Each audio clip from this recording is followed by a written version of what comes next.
Assalamualaikum warahmatullahi wabarakatuh. Bismillahirrahmanirrahim. Alhamdulillahirrabbilalamin. Wassalatu wassalamu ala asyrafil mursalin Sayyidina Muhammadin wa ala alihi wa sahbihi ajma'in. Yang kami hormati Bapak dosen, teman-teman sekalian, Bapak Ibu guru. Sebelum kami presentase, kami kenalkan dulu, nama saya Ahmad Najib, kelas A4, NIM 22811 30155. Dalam kesempatan yang berbahagia ini, kami akan mempresentasikan yakni konsep dasar kurikulum, konsep dasar pengembangan daripada kurikulum itu sendiri.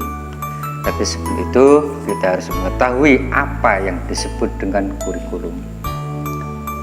Di negara kita Indonesia ini, kurikulum ini sering berganti dari tahun ke tahun.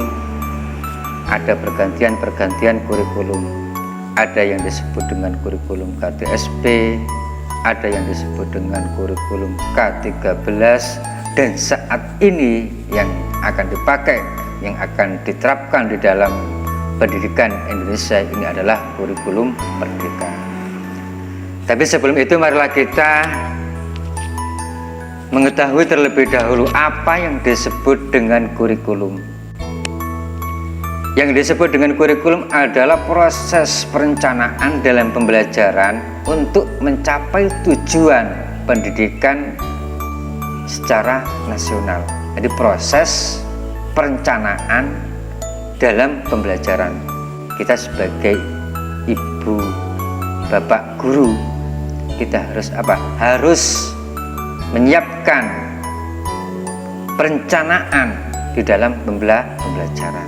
Sebelum mengajar, pastilah semua bapak ibu dewan guru mesti menyiapkan pembelajaran, menyiapkan proses perencanaan dalam pembelajaran. Kemudian di dalam kurikulum itu ada yang disebut dengan konsep kurikulum, konsep dasar kurikulum. Dalam kesempatan ini kita pinjam kurikulum Merdeka. Di dalam kurikulum Merdeka, konsepnya adalah lebih berfokus pada materi yang esensial dan pengembangan kompetensi peserta didik pada fasenya. Jadi di dalam kurikulum Merdeka ini ada istilah fase. Fase itu ada fase A, fase B. Fase itu sama halnya dengan tingkatan-tingkatannya. Di dalam pengembangan kompetensi peserta didik ini diharapkan apa? Diharapkan agar pembelajaran itu menjadi mendalam. Pembelajaran lebih bermakna, tidak terburu-buru dan sangat menyenangkan. Ini konsep dasar kurikulum Merdeka.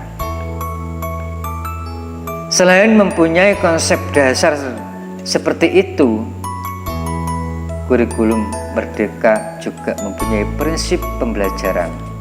Prinsip pembelajaran, paling tidak ada 6 prinsip pembelajaran di dalam kurikulum Merdeka. Yang pertama adalah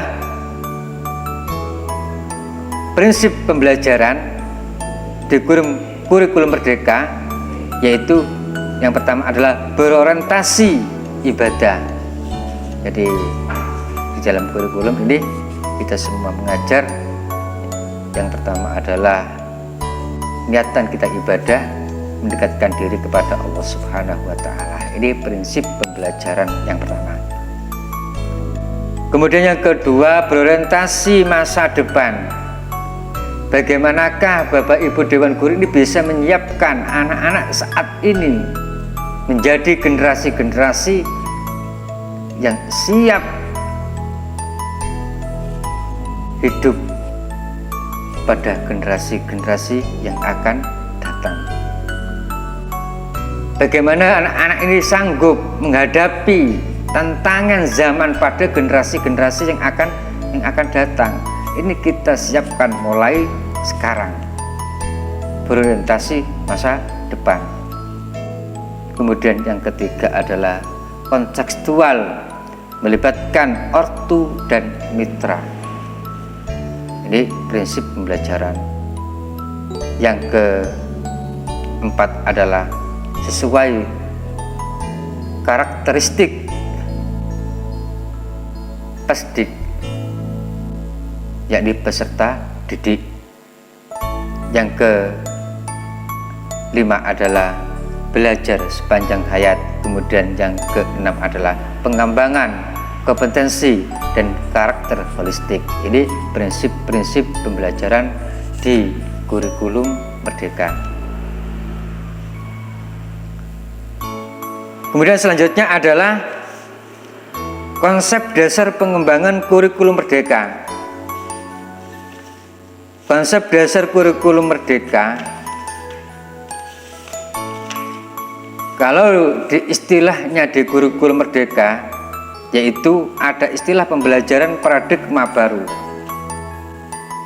Konsep dasar pengembangan kurikulum Merdeka ada istilahnya yang namanya pembelajaran paradigma baru. Pembelajaran paradigma baru ini kalau dilebarkan lagi menjadi dua fase. Fase yang pertama adalah merumuskan TP, fase yang kedua adalah mendesain pembelajaran dan asesmen. Merumuskan TP itu sama halnya apa? Kita sebagai pengajar kita harus mempunyai tujuan pembelajaran itu larinya kemana. Mendesain pembelajaran dan asesmen. Kedua-duanya ini diperuntukkan untuk apa? Diperuntukkan atau berpusat pada apa? Atau bermuara kepada apa? Yakni bermuara ataupun berpusat pada peserta didik. Jadi segala macam apa yang kita lakukan di dalam pendidikan itu semuanya kembali kepada anak didik kita, pada anak didik kita. Makanya kita harus memahami tentang peserta didik kita. Peserta didik kita itu jelas dari satu anak ke anak yang lain mempunyai beberapa keragaman yang berbeda. Ada anak itu yang belajarnya luar biasa siap, selalu siap, dikasih kerjaan siap, dikasih apapun siap. Ada anak yang gaya belajarnya itu berbeda, minat belajarnya pun berbeda. Ini adalah merupakan keragaman anak itu sendiri, dan guru harus memahami tentang keragaman yang dimiliki oleh peserta didik itu. Nah, oleh karenanya untuk bisa kita mengajar di dalam keragaman ini, perlu sekali kita membutuhkan bahan-bahan, media-media yang mendukung pembelajaran kita. Di antaranya ada yang disebut dengan kita butuh pada konten kreatif. Anak-anak kita putarkan satu hal video ataupun apa sehingga anak itu bisa nyaman mempelajari video itu. Prosesnya juga demikian, kita dalam pembelajaran sangat mudah dan menyenangkan. Ada lagi produk-produk ataupun produk yang kita hasilkan sehingga anak ini bisa belajar mempelajari suatu hal yang bisa menghasilkan uang. Juga demikian kita harus bisa membuat lingkungan belajar yang nyaman. Jadi belajar itu bukan aja di kelas, bisa anak-anak kita ajak belajar untuk berkreasi, bertamasya, bertadabbur alam dan lain sebagainya. Bapak-Ibu sekalian yang berbahagia, ini sedikit tentang kurikulum. Mungkin panjenengan semua tanya, kalau kurikulum model-model seperti itu, apakah KD yang menjadi instrumen pembelajaran itu hilang? Tidak, Bapak Ibu sekalian. KI dan KD maksud saya, apakah hilang? Jawabnya tidak.